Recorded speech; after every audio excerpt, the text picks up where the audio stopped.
எல்லாரும் மாலினிய காணோம் அப்படின்னு சொல்லிட்டு வெளியில கிளம்புறாங்க தேடுறதுக்காக. அந்த நேரத்துல நம்ம கார்த்திக் தாங்க வயித்துல ரத்த காயத்தோட, கையிலலாம் ரத்தத்தோட வந்து நம்ம மாலினிய பத்திரமா கொண்டு வந்து சேர்த்துடுறாரு. அதோட மட்டும் இல்ல, தமிழ் வந்து "மாஸ்டர் என்னாச்சு?" அப்படின்னு சொல்லி ரொம்ப கத்தி கதறி அழுதுகிட்டு இருக்காங்க. தமிழ் ஜாஸ்தியா எமோஷனல் விளையாடக்கூடாது, மூச்சு திணறல் ஏற்பட்டுரும், அதனால அவங்க உயிருக்கே ஆபத்து ஏற்படும் அப்படின்ற விஷயம் எல்லாருக்குமே தெரிஞ்சிருக்கு. அதனால தான் நம்ம சுந்தரி இருந்துக்கிட்டு தமிழை சமாதானப்படுத்த பார்க்குறாங்க. ஆனால் முடியலைங்க. நம்ம கார்த்திக்கும் நம்ம வந்து மாலினியை கொண்டு வந்து விட்டுட்டோம் அப்படின்றது தெரியுது. அதுக்கப்புறம் தான் மயக்கம் போட்டு விழுந்துடுறாரு. இதுலேருந்து நம்ம அப்பத்தான் வந்து ரொம்ப கோவமாகவும் ஆதங்கத்தோடவும் பேசிக்கிட்டு இருக்காங்க. ஏன்னா இவங்களை காப்பாத்துறேன்னு சொல்லி காப்பாற்றிட்டான், அதில் தப்பு இல்லை. ஆனால் இந்த மொத்த குடும்பம் இனி சுந்தரிக்கு எதிராக அவன் என்ன செஞ்சாலும் எதுவுமே கேட்க மாட்டாங்க, எதையுமே நம்ப மாட்டாங்க அப்படின்றத அப்பத்தா தெளிவாக புரிஞ்சு வச்சுக்கிட்டாங்க. அதனால தான் வந்து அப்பத்தா புலம்பிக்கிட்டு இருக்காங்க.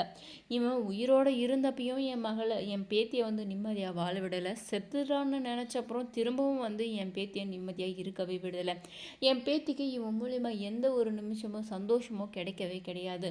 இவன் இந்த மாதிரி இருக்கிறவன் அப்படியே அவன் உயிர் போயிட்டா கூட என் பேத்தி சந்தோஷமாக அவள் வாழ்க்கையை வாழ ஆரம்பிப்பாள் அப்படின்னு நல்லா சொல்லி பேசி புலம்பிக்கிட்டு இருக்காங்க.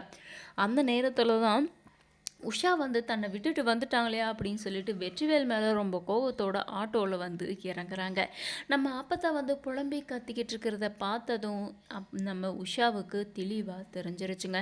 இந்த சுந்தரிக்கு ஏற்கனவே கல்யாணம் ஆகிருக்கு, அதை எல்லார்கிட்ட இருந்து மறைச்சிக்கிட்டு இருக்காங்க, அது வேற யாரும் கிடையாது, இந்த மாஸ்டர் தான் அப்படின்றத உஷா தெரிஞ்சுக்கிட்டாங்க. தெரிஞ்சதோடு மட்டும் சும்மா விட மாட்டாங்க. கண்டிப்பாக இதை வந்து நம்ம வெற்றிவேல்கிட்டையும் வெற்றிவேலோட அம்மாக்கிட்டேயும் சொல்லி சுந்தரியை வந்து நீங்கள் இது வந்து அவங்க வந்து எவ்வளோ பெரிய உண்மையை வந்து உங்ககிட்ட இருந்து மறைச்சிருக்காங்க, நீங்கள் அவங்கள நல்லவங்கன்னு நினைக்காதீங்க, நீங்கள் அவங்க வலையில் விழணும், உங்களோட சொத்தை எல்லாம் ஆட்டையை போடணும் அப்படின்றது தான் சுந்தரியோட திட்டமாக இருக்குது அப்படின்னு நல்லா சொல்லி வெற்றியோட மனசில் சுந்தரிக்கு இருக்கக்கூடிய அந்த எண்ணத்தையும் இடத்தையும் வந்து தனக்காக அபகரிக்கணும் அப்படின்றதுக்காக சுந்தரி மேலே தேவையில்லாத பழிகளை எல்லாம் போட்டு நம்ம வெற்றிவேலுக்கு வந்து சுந்தரி மேலே ஒரு வெறுப்பு வரணும் அப்படின்ற இந்த டிராமாவை எல்லாம் நடத்திக்கிட்டு இருக்காங்க உஷா. இன்னொரு பக்கம் கார்த்திக் வந்து உயிருக்காக போராடிக்கிட்டு இருக்கான். இந்த குடும்பத்துக்காக கார்த்திக் வந்து எவ்வளவோ செஞ்சுட்டான், ஆனால் யாருமே நம்பலை.